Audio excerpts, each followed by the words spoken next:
On his 90th birthday, he was just recognized by the city of New York with a special commendation. And they recognize what a treasure you are to that city. Seymour was born in Newark, New Jersey. He studied under numerous teachers, but one of particular note, Nadia Boulanger. And that would be very interesting to hear any comments you have about that experience. But winner of dozens of awards, awards even at age 17, the Griffith Artist Award, an international career as a performer. He performed until he was age 50 and decided to give it up and give it over to teaching, that he really felt this was the time to dedicate himself to really conveying that wisdom that he had learned through the years to others. He's one of the most sought-after clinicians in the country and abroad, a prolific composer as well. Has his private studio in New York City. He has written 4 books, and there's a seminar later on this afternoon about one of his books, which is called With Your Own 2 Hands. That's at 3:30 after this masterclass. There's a nationally acclaimed documentary many of you may have seen called Seymour, An Introduction. And this was written and produced by Ethan Hawke, well-known actor and director. And Ethan took lessons with Seymour. Never did. No, you didn't take lessons. He watched people take lessons with you. And it's a wonderful documentary. And it really is an incredible way to experience Mr. Bernstein's philosophy on more than just piano, really on life. So I am thrilled to introduce to you today Mr. Seymour Bernstein. Thank you.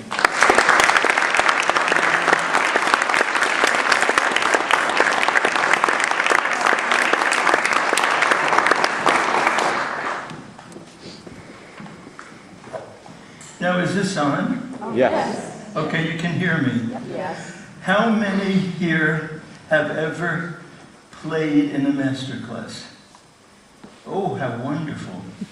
How many of you have here attended a masterclass? The greater number. Tell me something. Are they not gruesome affairs? Do you know why they're so gruesome? They're really gruesome for the performers.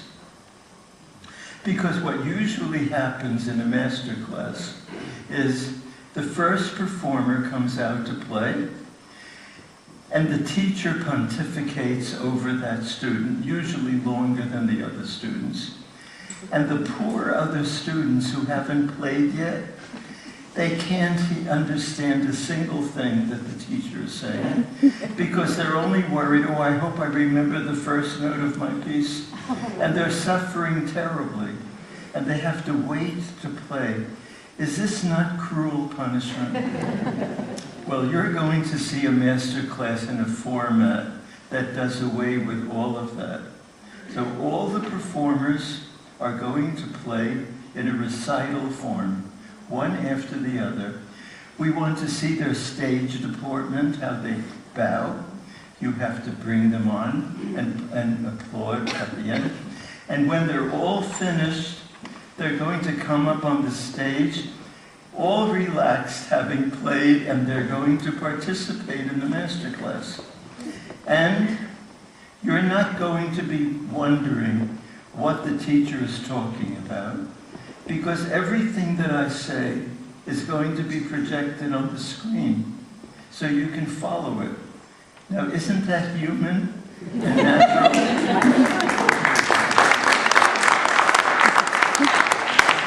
Now, it's up to you to demand that any teacher who comes here to give the master class has to follow that format. And if they give you a silly excuse, well, I can't remember what the students have played, say, well, go sit in the audience like Seymour did and write down in the music what you think. So with that, you have to give me, don't come up on the stage yet, till I find a seat to sit down. And when I sit, then May is going to come out on the stage.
Wow.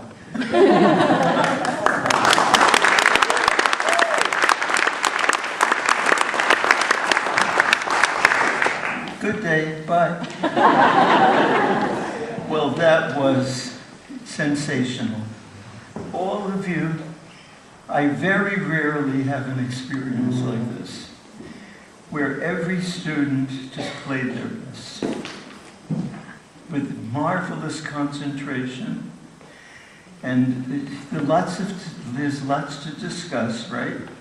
But whatever you practiced came out just marvelously.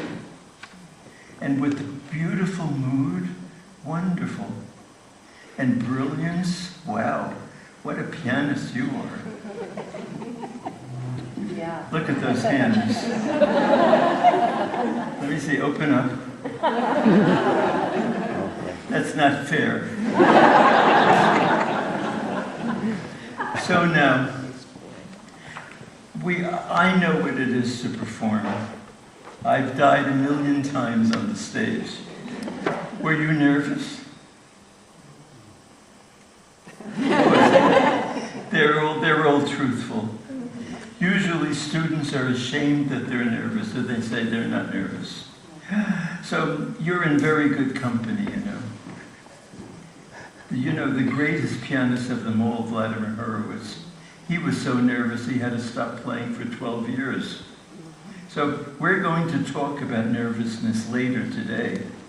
Are you going to be to the seminar? Are you participating? Oh, that's wonderful. Are you?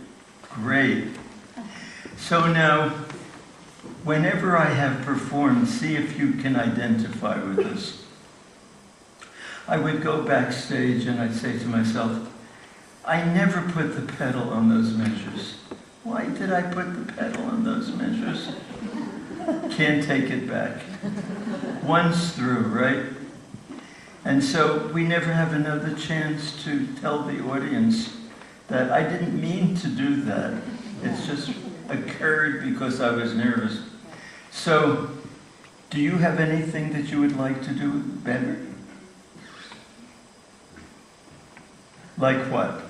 The whole piece.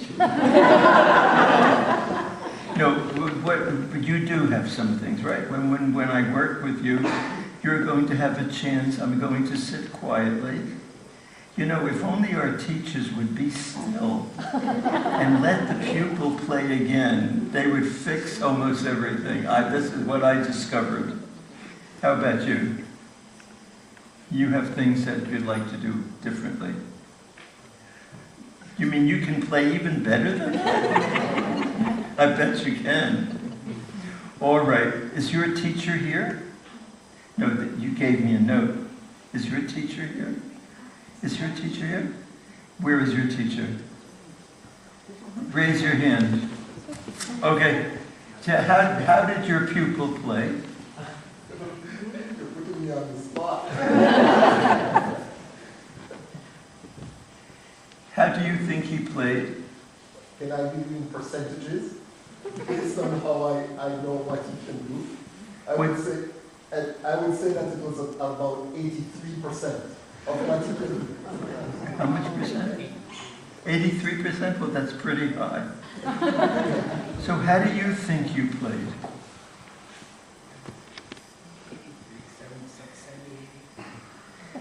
70, 80? Okay. That's pretty high. How do you think you played? 90? Wonderful. 70 and 75? Okay, so you come to the piano first, and I notice that none of you adjusted the chair. By the way, your stage presence is just perfect. You all bowed marvelously, with a tiny little exception about you. You come out on the stage and you give the impression, I can't wait to get to the piano. So while you're bowing, you know, you look like this. You come out and you bow and you go. And you can't wait to get to the piano. So you know you ought to be gracious to the audience. They're applauding you. go out. Come back. Go out. Yeah. Go back. Go on. The audience is going to bring you on. And you're staying there bowing.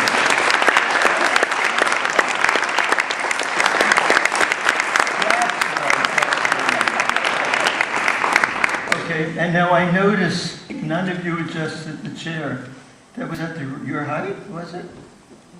How do you know how high or low to set? See, now look here, if I was discussing this with one student, what would all of you be doing? You wouldn't even be paying attention. See, you're all free now. Come and stand here. Come. Stand right here. Here is an average height to sit. First of all, you have to be able to reach this. See? If you sit too far away, you can't reach it, right? So, you sit on the tip of the seat, and now take your fist and go to this bottom of the key. What is the bottom of the key called? Uh-oh. The key bed. That's not difficult to forget, to remember, is it? Because it's the bottom of the key where you go to sleep. See? The bed. This is the bed. So now, see, this is an average height for me. So come and find your height. See, you have to sit closer. That's it. Okay? Now go to the key bed with your fists, like this. See, that's pretty good. Sure, no wonder you didn't adjust it. Now, let Beatrice come. She has longer arms. See, she has to go back. Mm-hmm. There, that's also good for you. And here comes Victor. He goes way back, see, because his arms are very long.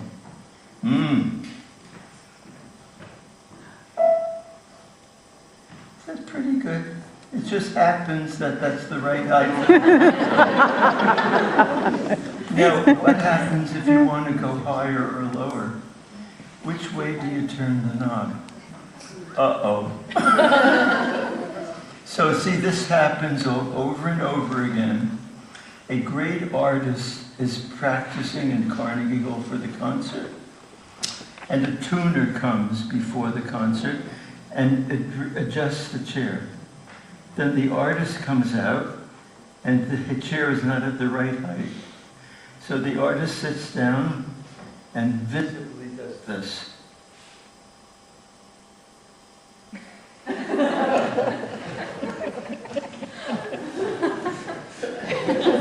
They don't know which way to turn the knob. So I figured out that there's a logic to this.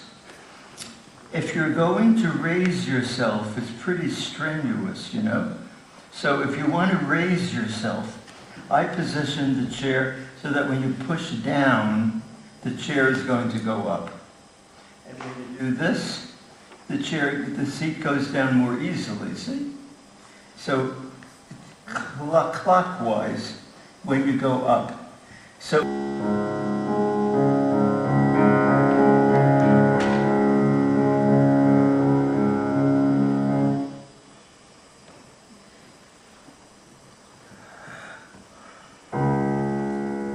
got it? Etude. Storm.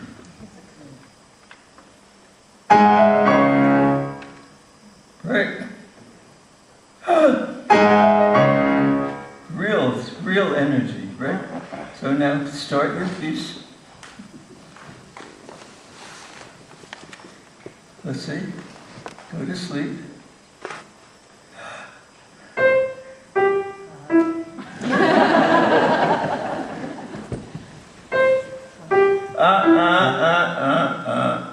You went up instead of down.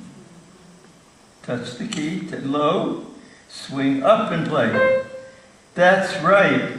I notice that when you're playing the piano, it's always this way. you never go down into the key.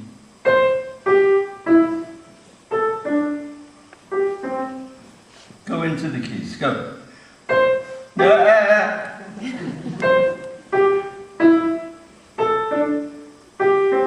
Are they slurred? You'd rather not come back? Okay, all right. No, wait. Open your Nocturne. We're going to go right ahead quickly like this. Here we are, see? Now, before you play this Nocturne, I have to give the audience a little background about editions. You know what edition this is? Do you know what I told the audience a couple of hours ago? A nice shovel in the backyard and bury it. He's just terrible. Look here, I'm going to show you one thing. Get up. I'm going to show you one thing. See over here?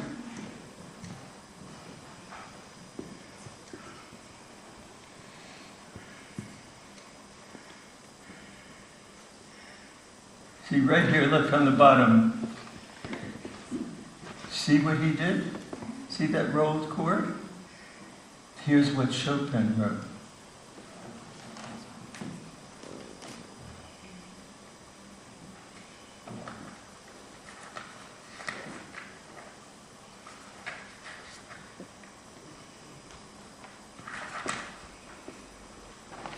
Where is it? I can't find it. There we go. Yes. Okay. So that's not even this edition. That's a different edition, and it's still not right. So Chopin wrote the following. After you do this, he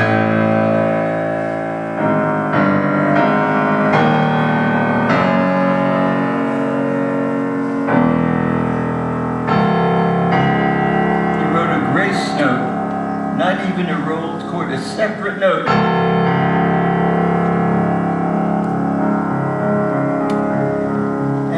Paderewski edition, he actually wrote sotto voce, which means soft pedal, on the very note that's the climax.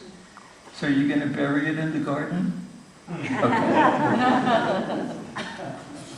Okay, so now you're at the beginning, and you're going to start. Show us. Show us how you begin this piece.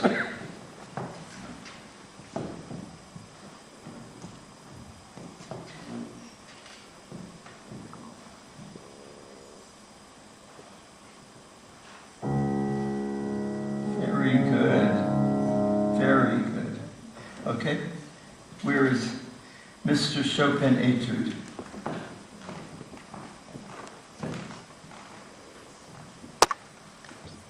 Better. You played this piece so marvelously. Are you sure that you know the Italian words in the music? For example, there's near the end of the piece, Chopin actually wrote these words, con duolo, with grief, even worse than pain. It's with grief. And now here is a very interesting word that he wrote, con anima.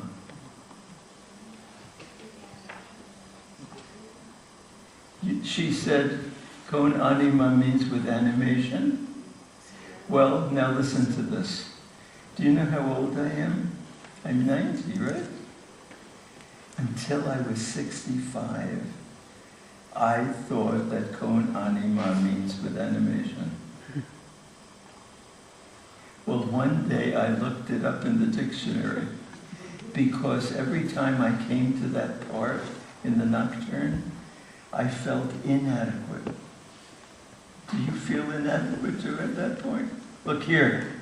See, this is, we have to show the audience the place that we're talking about.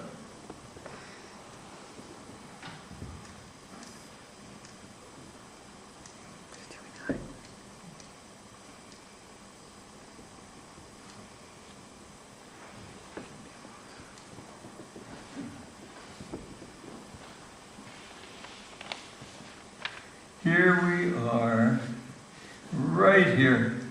Look on the bottom, con anima. See? And look what's happening before. A tornado is approaching, right? Let's find it.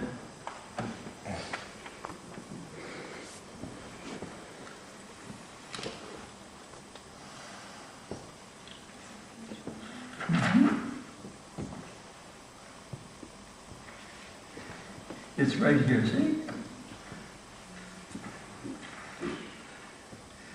Okay, so I'm going to play here. You're going to turn for me? Because after all, I don't know this from memory at the moment. Hold the page.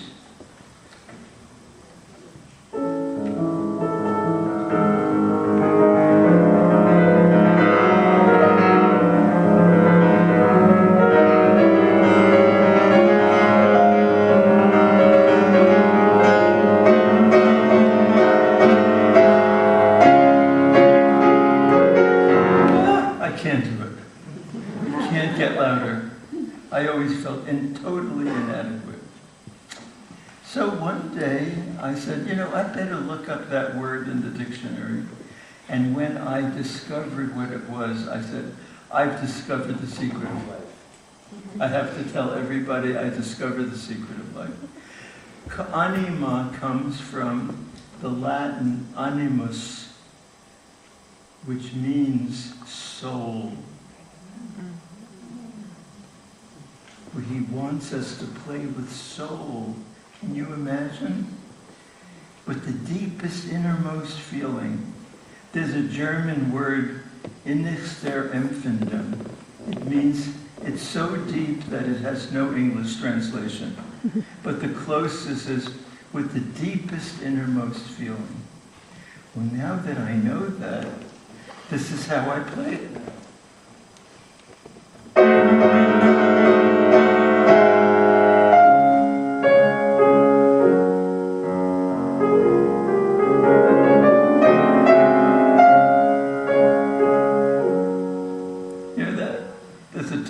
Different piece then, right?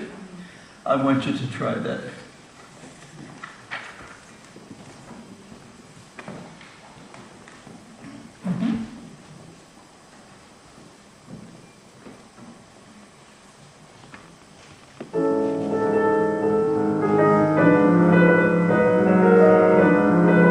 See, now, you see there's a poco crescendo, right? Now, whenever a composer has an endless crescendo, sometimes you can come back a little, and then go ahead again, and then come back a little. It doesn't have to be gradual all the time. So play and I'll lead you. Go. Come back. Now go ahead. Come back. Now go ahead.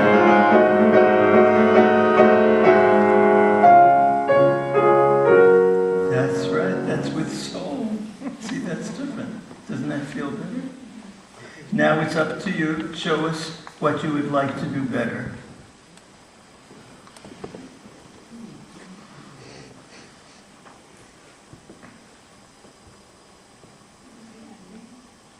Show us.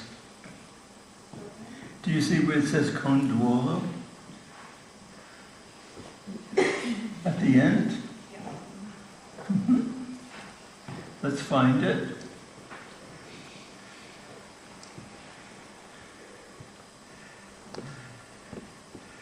Where is the conduolo? Third line, second measure. There we are, right here. See that? Conduolo. With grief. Look at what he wrote there.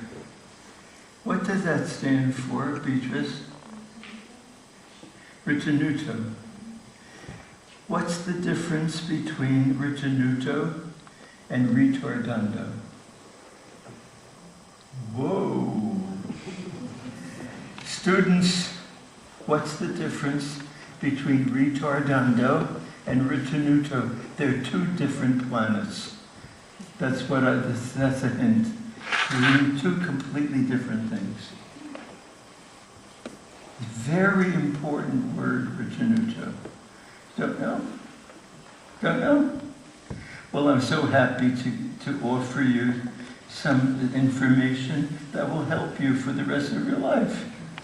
Well, you know what retardando means, don't you? What does it mean? It's getting slower gradually, right? You know that, don't you? Right? Ritenuto means slow down, baby. Right then and there, and not gradual. That's what it means. So you see how important that is? You want to play with grief? You have to immediately stop the tempo. So play a few measures before the conduolo.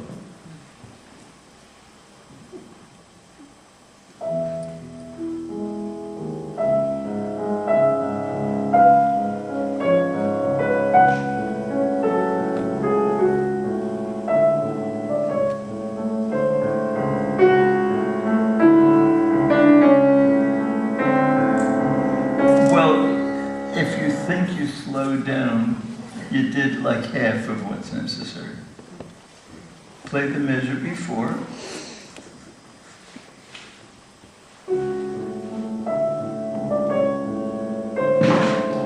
Da, da, da, da, da. There you go. That's what he wrote. Now what else about the end that you wanted to do?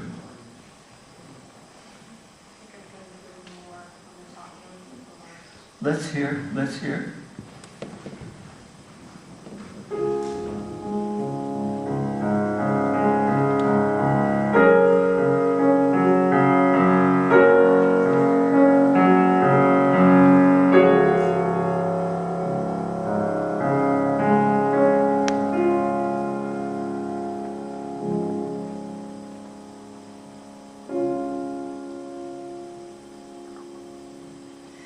Okay, so you know what you play. I recall your performance, very sensitive, and you engage in rubato. You know what rubato means? Rub, time.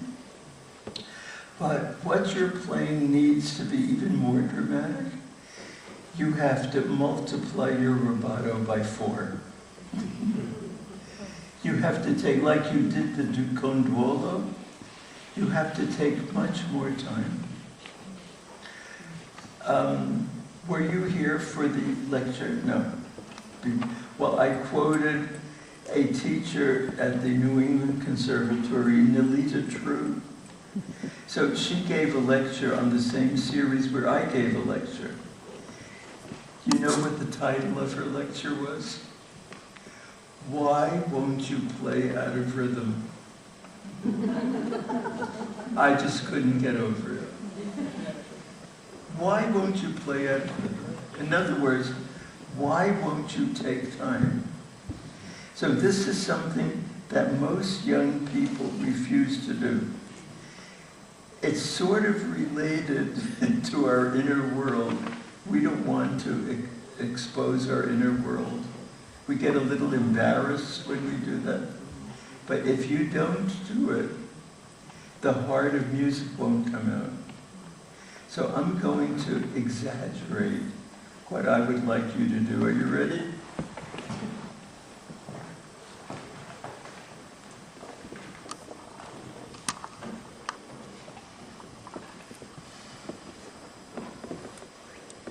So here's the conduolo, right? Where is the conduolo? Find it for me. Right here.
Now, first of all, Oh my God.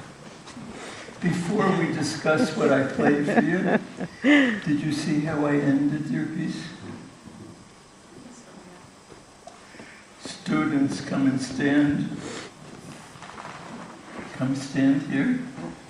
Now watch me very carefully, and there are 3 steps for ending all soft pieces for the rest of your life. See, I keep saying for the rest of your life, because students think that when teachers make a comment, it's only for that piece. But this is for all soft pieces. So when you end your hiding ends loud, doesn't it? It's okay. So all soft pieces. Now, there are 3 steps. Somebody has to tell me the 3 steps.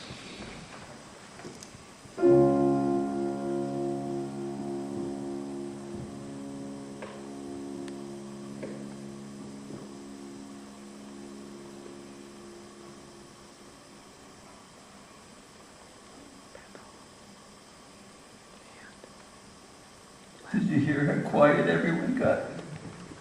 What are the 3 steps? Step number 1.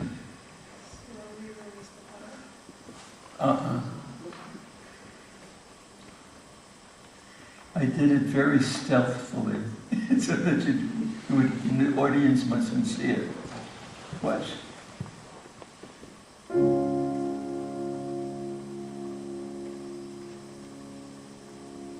What did I do? Huh? You slowly release your fingers. I can't hear you. Your fingers, Hey, what did I do? you slowly release them. I just lifted the keys. Did I leave the keys? No. I'm on the key bed, right? I'm coming to the surface of the keys. Look, the audience can't even see it.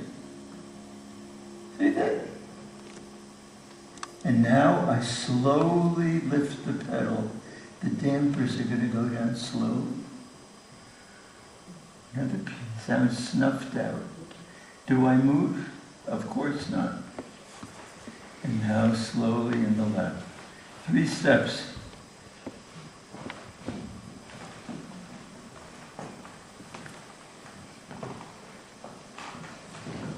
Just the very last. Just play the last chord is all that's necessary. And if you hear an audience twitch or cough, you'll know you failed.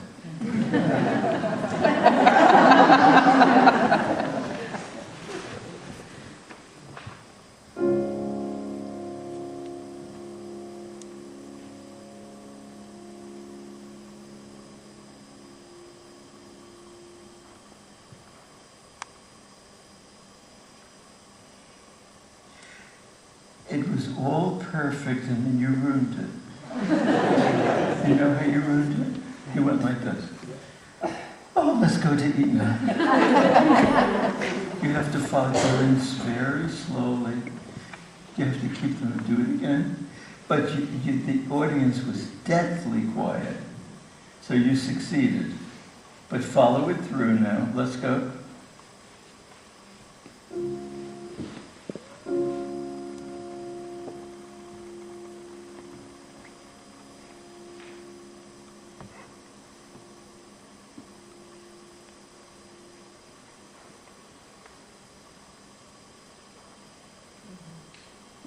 Oh, now this is very good. You know, if you're in a contest and you do something like that, you'll win the contest. The judges will say, well, look at her. Wow, is she professional? Okay, now did you hear how I brought out the tenor voice here? Did you hear that? I circled those notes for you. Do the conduolo and turn on the rubato twice as much. Do you know, he wrote adagio here. Do you know how slow that is? Well, you have to do it. Come on, play the coda.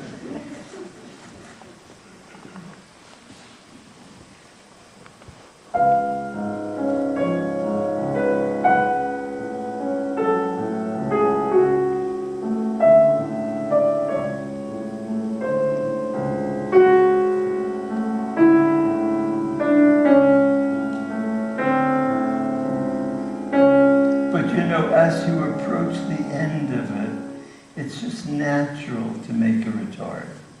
It's a natural thing. Do the conduolo and make a retard at the end of the conduolo. That measure. Do, do. Now retard. Exactly. Now go on. Pick up the tempo. Now bring out the tenor voice. Can't hear it. Can't hear it. Yes.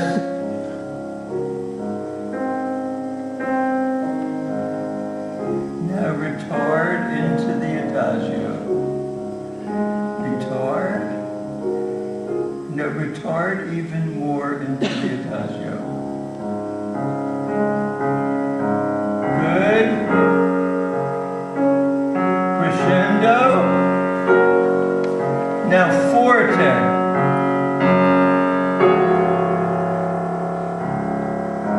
Slow, slow.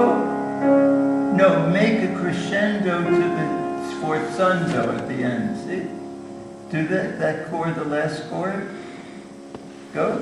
Start softer. Slow and big crescendo. Big. Wait. Silence. Silence. Silence. Pick up the pedal. Now the chord.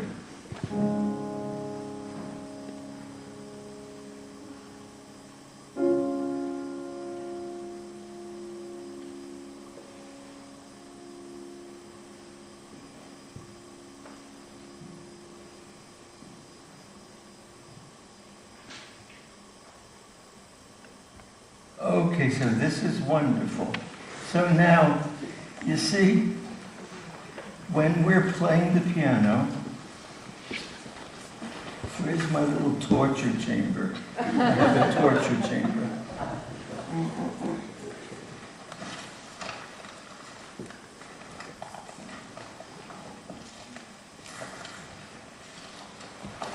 To get this through security at the airport, you can't imagine.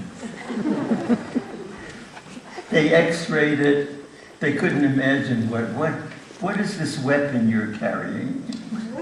It's a weight to put around your wrist. See, it's a 3-pound weight. Are you ready to sound like Rubinstein?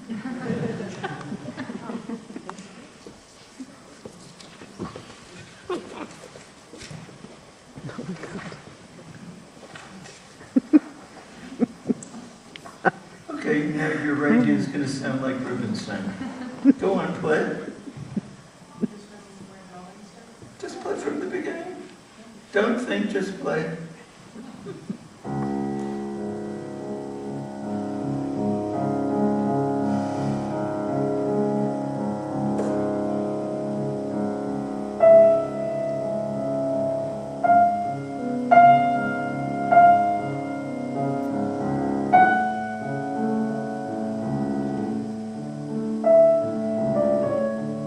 Hear that sound?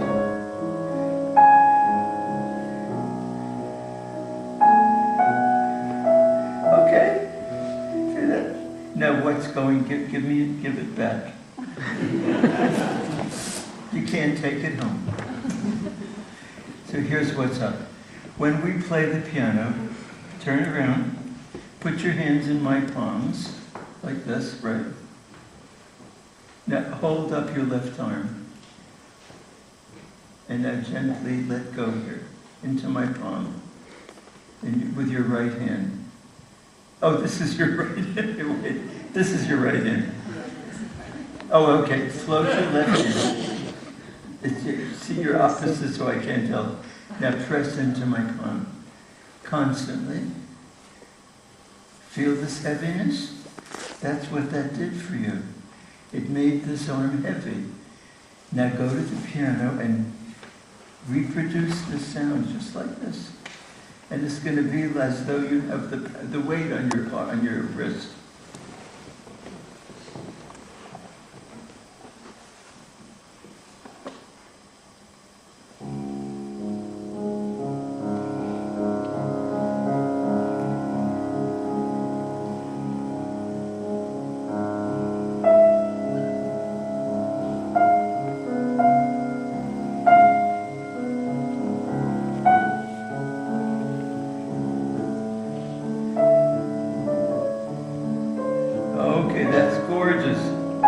That's good. Sounds the same now as you had the, wait on. That's how you have to play the piano.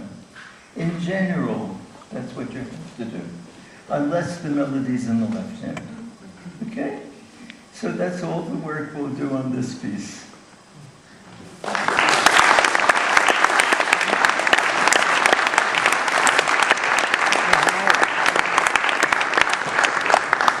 But look here, even before I meddled with your playing, you really played just gorgeously.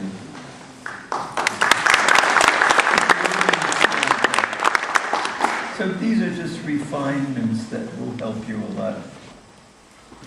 What would you like to do better?